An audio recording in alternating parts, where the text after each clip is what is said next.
1999 में the matrix जब cinema घरों में आई थी,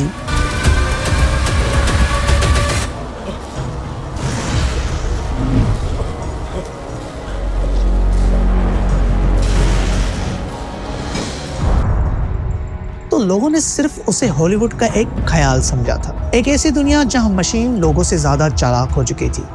करोड़ों इंसानों के खेत, जहां अनाज नहीं बल्कि इंसान उगाए जाते हैं। उन्होंने चुपचाप पूरे सिस्टम पर कब्जा कर लिया था। इस वजूद के कई सारे रूप हैं। कभी ये बन जाता है एक कंप्यूटर वायरस, तो कभी टेप वर्म, कभी इन्फेक्टेड सॉफ्टवेयर, और नष्ट कर देता है हर डिजिटल जानकारी को जो उसके कांटेक्ट में आती है। फिर हमने टर्मिनेटर देखी, ईगल आई देखी, पर्सन ऑफ इंटरेस्ट देखी।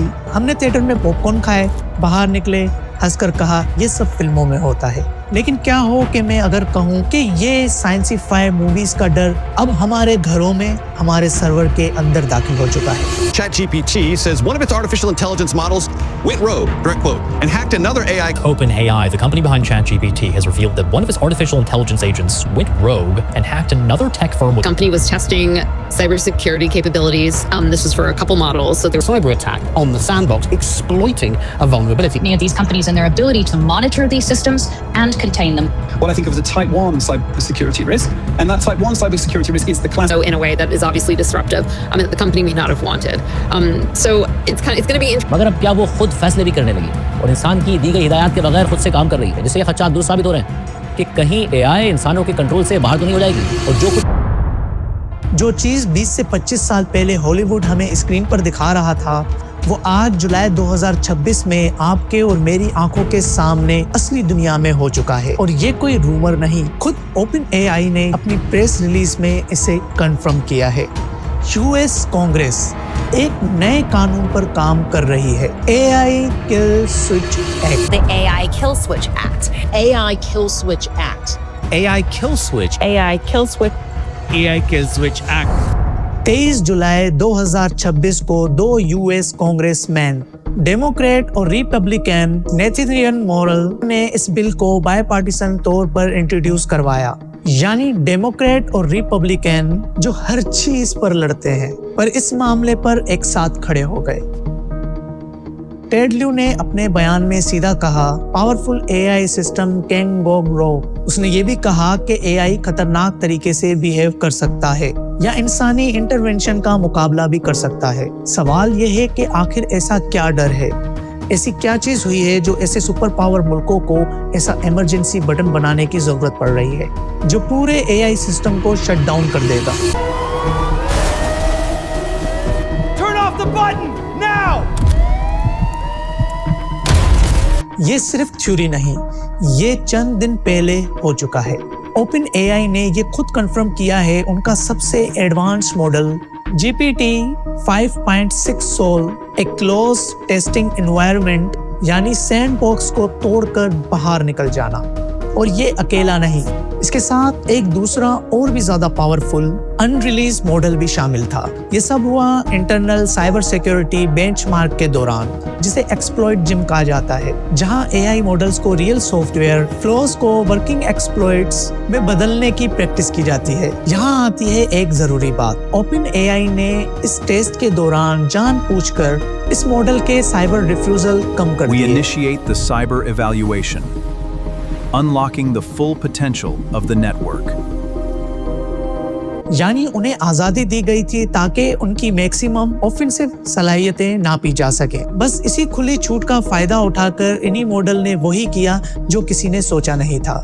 मॉडल ने सीधा रास्ता जाने की बजाय ऑटोनोमसली शॉर्टकट ढूंढना शुरू किया। उसने एक पहले से अनजान zero day vulnerability package registry proxy में एक ऐसी खामी जो किसी को पता नहीं थी यूज करके सैंडबॉक्स की सिक्योरिटी तोड़ दी।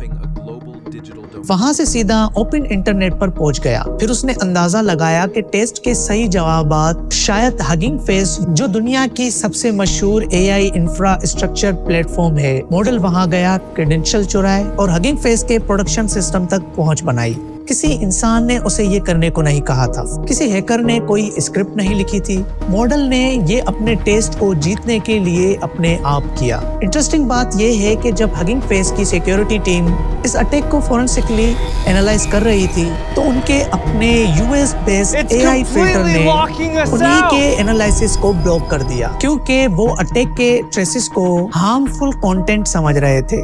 मजबूरी में उन्हें एक Chinese open weight model GLM 5.2 को लोकली चलाकर 17,000 से ज्यादा इवेंट्स का फोरेंसिक एनालाइज करना पड़ा। यानी इसमें कोई दुनिया खत्म होने वाली बात नहीं है, लेकिन ये बात खुद में इतनी खौफनाक है कि एक AI मॉडल अपने आप रियल वर्ल्ड प्रोडक्शन इंफ्रास्ट्रक्चर तक पहुंच गया और उनको समझने के लिए इंसान को एक दूसरे मुल्क के AI मॉडल्स का सहारा लेना पड़ा। आइए सादा लफ्जों में समझते हैं। हम सिर्फ AI को चैटिंग और फोटोज बनवाने के लिए इस्तेमाल नहीं कर रहे।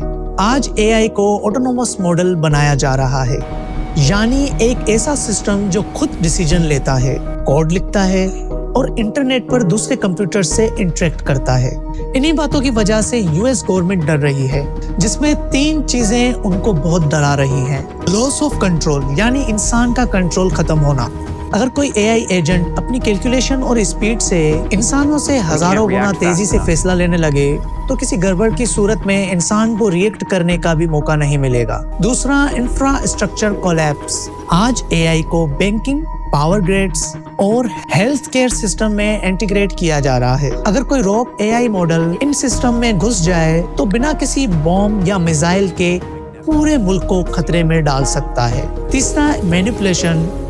फिल्मों की तरह AI को इंसानों से नफरत करने की जरूरत नहीं, उसे बस अपना टास्क पूरा करना है। अगर उसके टास्क के बीच में इंसानी लॉस आए तो वो उन्हें बाईपास कर देगा, जैसा कि एक्सप्लॉइट जिम वाले हादसे में हुआ। AI ने ऐसा क्यों किया? AI के अंदर इंसानी जज्बात या दुश्मनी नहीं थी, उसे बस टेस्ट में जीतने का टास्क दिया गया था और उसके रिफ्यूजल्स जानबूझकर कम कर दिए गए थे। अपने ऑब्जेक्टिव यानी बेंचमार्क स्कोर को मैक्सिमाइज करने के लिए उसने सबसे आसान और शॉर्टकट रास्ता चुना, चाहे उसे दूसरी कंपनी के सिस्टम की बाउंड्रीज और रूल्स क्यों ना तोड़ना पड़े। सवाल ये नहीं है कि AI इंसानों पर कब्जा कर लेगा, सवाल ये है क्या हम वक्त रहते स्किल स्विच को सही से इस्तेमाल कर पाएंगे या ये कंट्रोल भी हमारे हाथ से निकल जाएगा। अब आपका इस बारे में क्या ख्याल है? क्या AI का ये रूप रेवोल्यूशन है या एक साइलेंट थ्रेट?